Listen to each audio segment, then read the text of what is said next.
एक गांव में एक सेठ रहा करता था। वह गणेश भगवान का परम भक्त था। गणेश भगवान की भक्ति उसे पिता से विरासत में मिली थी। वह रोज प्रभु को भोग लगाता, आरती करता, उसके बाद ही वह कुछ खाया करता था। गणेश भगवान की उसके ऊपर विशेष कृपा थी। उसके घर में किसी भी चीज की कमी नहीं थी। केवल उसकी पत्नी को छोड़कर उसे भगवान का पूजा पाठ करना पसंद नहीं था। वह रोज सुबह सवेरे चिल्लाती और एक ही बात कहती कि क्या शोर मचा रखा है।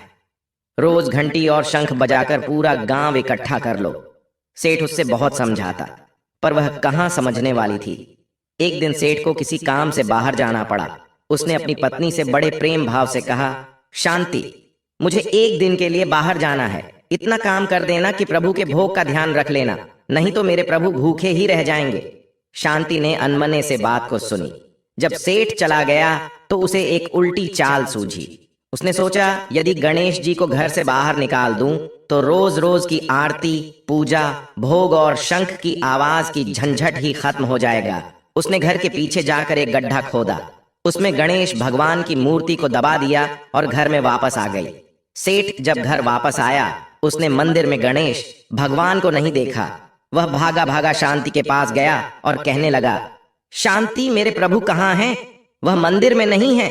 शांति अनजान बनकर बोली, मुझे तो पता नहीं, मैंने तो कल रात धूप, आरती और भोग लगाकर पर्दा लगा दिया था। सेठ पागलों की तरह गणेश भगवान को पूरे घर में खोजा।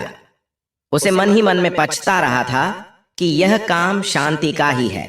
उसे ही मेरी पूजा पाठ पसंद नहीं थी। उसने शांति से कहा, शांति, यदि मेरे प्रभु नहीं मिले तो मैं खाना पीना सब छोड़ दूंगा। शांति को लगा 1-2 दिन नाटक करेंगे, उसके बाद सब ठीक हो जाएगा। सेठ को रोते बिलखते 7 दिन हो गए।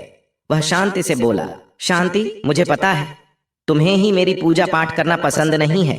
मेरे गणेश जी की प्रतिमा को तुमने ही कहीं छिपाया है। यदि मुझे मेरे गणेश जी नहीं मिले तो मैं कुएं में कूदकर अपनी जान दे दूंगा। अगर शांति मुंह खोलती तो उसका पूरा झूठ पकड़ा जाता। इसलिए वह बोली, आप मुझ पर शक कर रहे हो, मुझे सच में कुछ नहीं पता। मैं नए प्रतिमा लेकर आती हूँ। पर सेठ को वही प्रतिमा चाहिए थी। फिर वो खुदने लगा। ये सब शोरगुल सुनकर गांव के लोग इकट्ठे होने लगे। लोगों की आस्था भगवान भी देख रहे थे। वह भी अपने भक्त के पास जाने के लिए बेचैन थे। उधर सेठ कुएं की पाल पर चढ़ गया।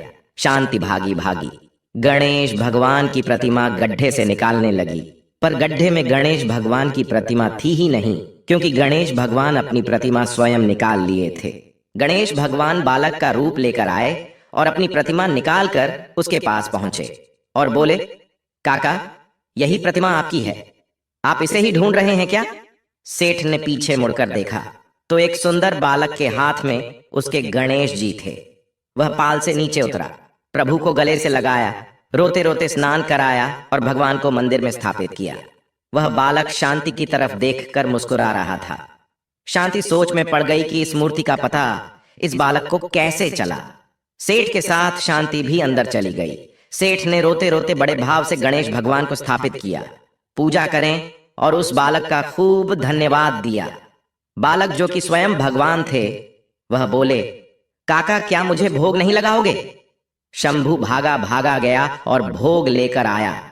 जैसे ही भोग लेकर आया तो उसने देखा बालक वहां से जा चुका था और तेज प्रकाश गणेश भगवान की प्रतिमा से उदित हो रही था। शांति को अपनी भूल का पश्चाताप होने लगा। वह समझ गए कि स्वयं गणेश भगवान अपनी प्रतिमा लेकर स्वयं स्थापित होने आए थे, मुझे दर्शन देने आए थे। दोनों भाव विभोर हो गए। उस रात भगवान ने उसे दर्शन दिया और कहा, मेरे साथ साथ शुभ लाभ, रिद्धि सिद्धि और सुख वैभव और लक्ष्मी जी सदा सदा तुम्हारे घर में वास करेंगी। तुम सदा दुखियों की सेवा करना। इस प्रकार से शंभू की भक्ति अमर हो गई। दोस्तों, इस कथा को जो भी सुनता है, गणपति बप्पा की उस पर परम कृपा होती है और उसके घर में माता लक्ष्मी का वास हो जाता है। इस तरह के और भी कथाओं को सुनने के लिए चैनल से जुड़े रहें। प्रेम से भरे गणेश भगवान की जय हो।